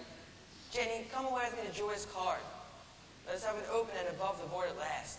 No, Lee. But this agonizing torment, day after day, year after year. Would God I had principal English calm. Oh, the insensitivity of sensitive men. Always suffering so much they can suffer no more for others. You think you're the only one in torment? I'm just as tortured, just as anguished. And what would you have us do to this man we both love? Run away? Leave him publicly miserable? Forcing him to declare war on you? Or one of you, if not both, and hundreds of others would be killed? What kind of heart-breaking solution is that? Forgive me, Jenny. I shall never mention it again. I swear. I will never come to you again. I swear that too. Lance, have we no more tender words to say to each other?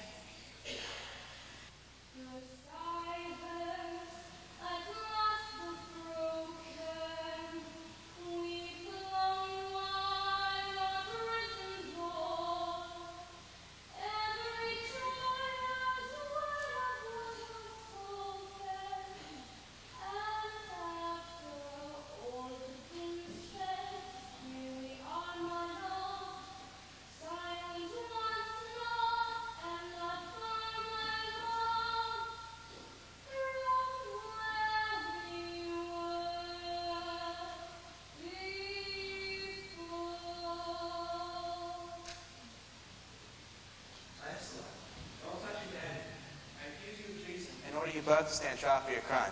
Surrender in the name of the king. Jenny, if I escape, I will come and rescue you. If I am killed, send word to Joy's card. Some...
Treason has been committed. The jury has ruled. Let justice be done. Arthur, what a magnificent dilemma. Let her die, your life is over. Let her live, your life is a fraud. Which will it be, Arthur? Kill the queen or kill the law? She must burn, spoke the king, she must burn, for the moment now was near, for the end of Guinevere, slowed her walk, bowed her head, to the stake she was led. Your Majesty, the queen is at the stake. Shall I signal the torch? Your Majesty, Your Majesty. I can't let her die. In his grief so alone, from the king came a moan.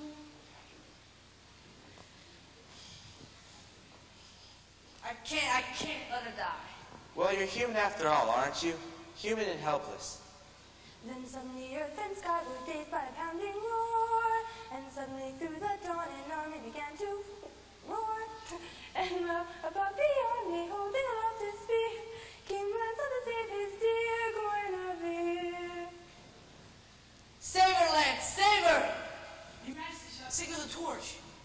Arthur, an army of George's guard is storming the gate. Shall I double the guard? Arthur, you're inviting a massacre. By the score fell the dead, as the yard turned to red. Countless numbers felt his spear, as he rescued Guinevere. Sweet heaven, can you see it from there, Arthur? Can you see your goodly Lancelot murdering your goodly knights? Your table's cracking, Arthur. Can you hear the timber split? Merlin! Merlin, make me a hawk! Let me fly away from here!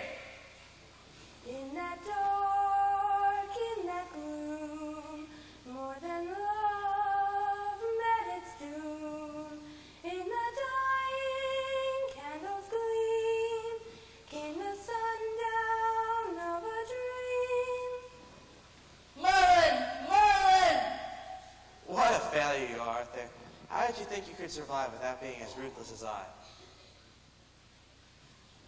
Oh God, is it all to start again? Is my almighty fling of peace to be over so soon? Am I back where I began? Am I?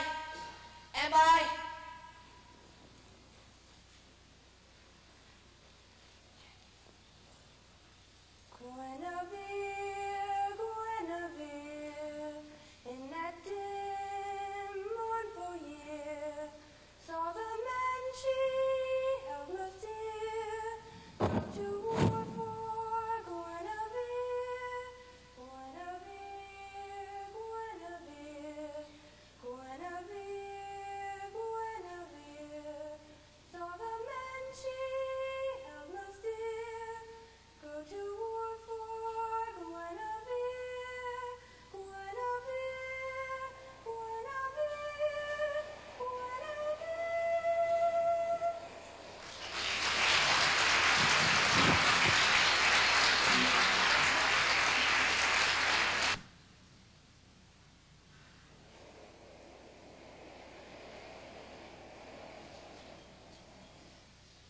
Jenny, he's here. Was either of you injured in the escape? Untouched, Arthur.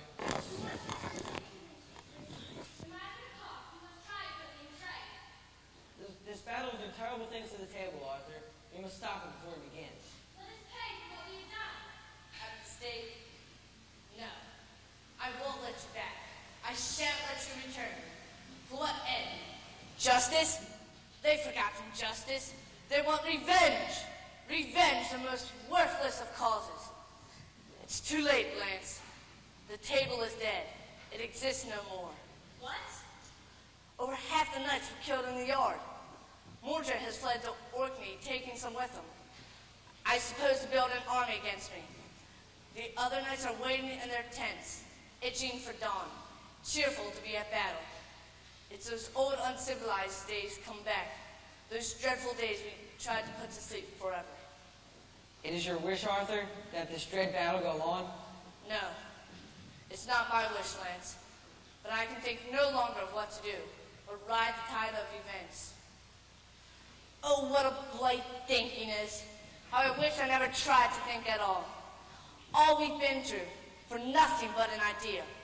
Something you cannot taste, or touch, smell, or feel, without substance, life, reality, or memory.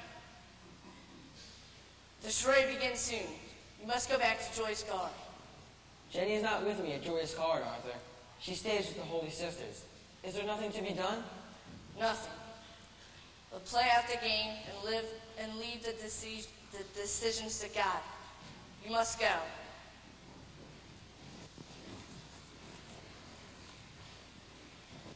You must go too, Jenny. I know.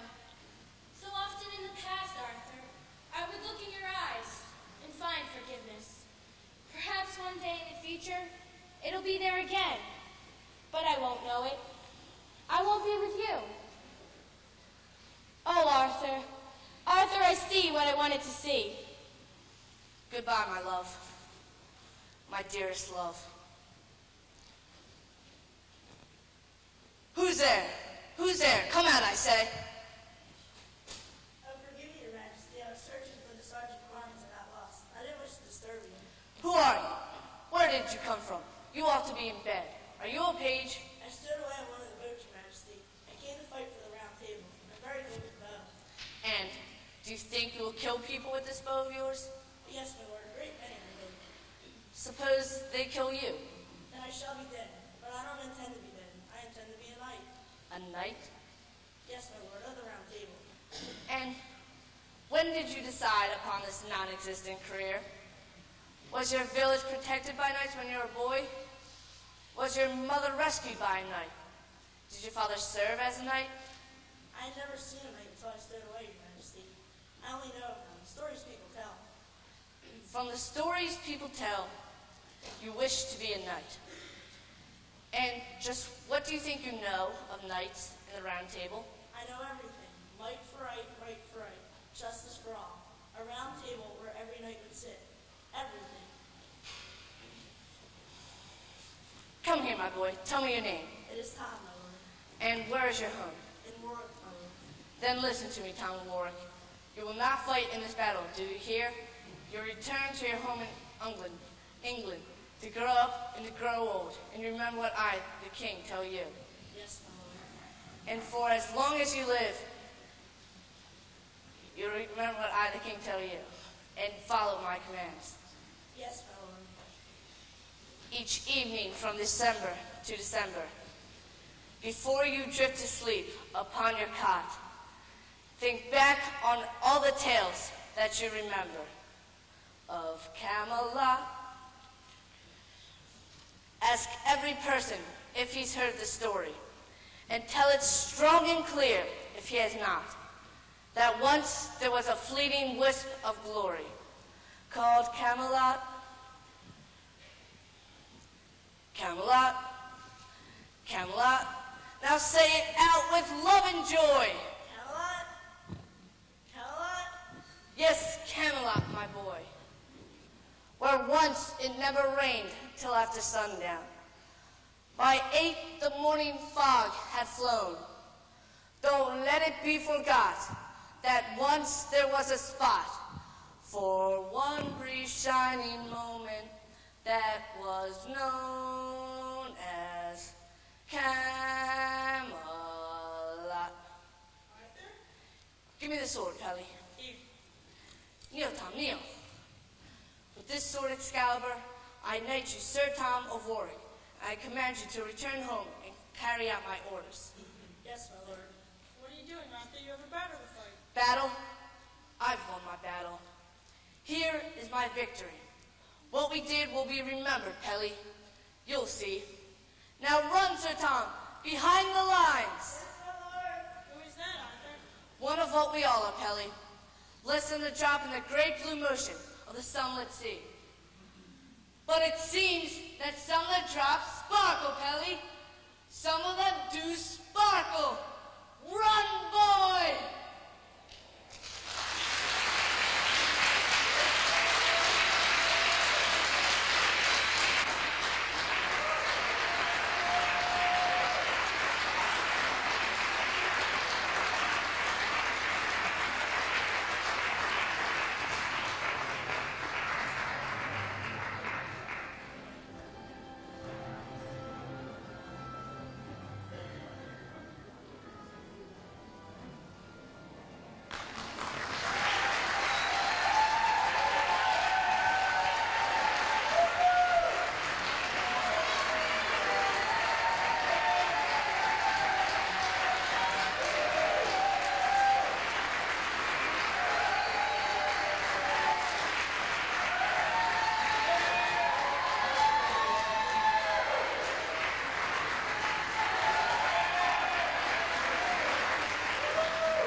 battlefield plays and players, Mrs. Beck, Mrs. Carozzo, Mrs. Chase, Mrs. Combs, Mr. and Mrs. DeMarco, Mrs. Hager, Mrs. Jablonski, Mrs. O'Donoghue, Mrs. Adderstein, Mrs. Pellegrino, and Mrs. Wright. We would like to especially thank Mr. and Mrs. Hutchinson, who helped us obtain our wireless mics, and to the music place in Westmont, who so generously donated them for our play. At our dress rehearsal on Tuesday night, we thanked Bill Marcianti, who is now in New Zealand studying.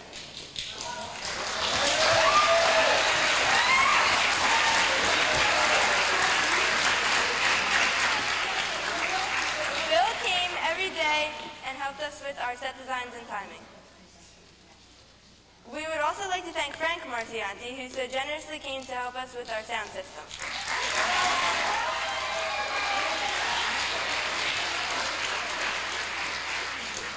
Thank you to Dr. Gaddy for making us light boxes for the stage. They truly enhanced our performance tonight.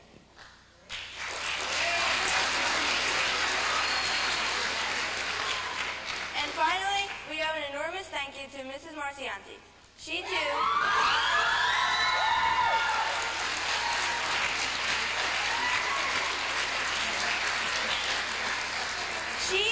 came in every day and worked with us at lunchtime and after school. We learned so much from her.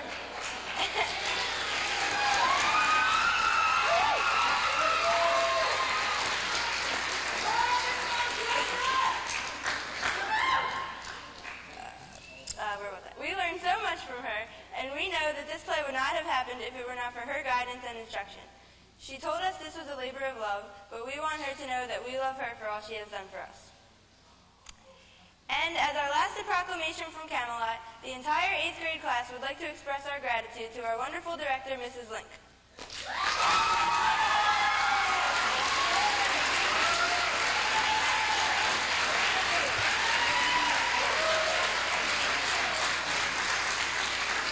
She has donated so much time, energy, and talent to this production.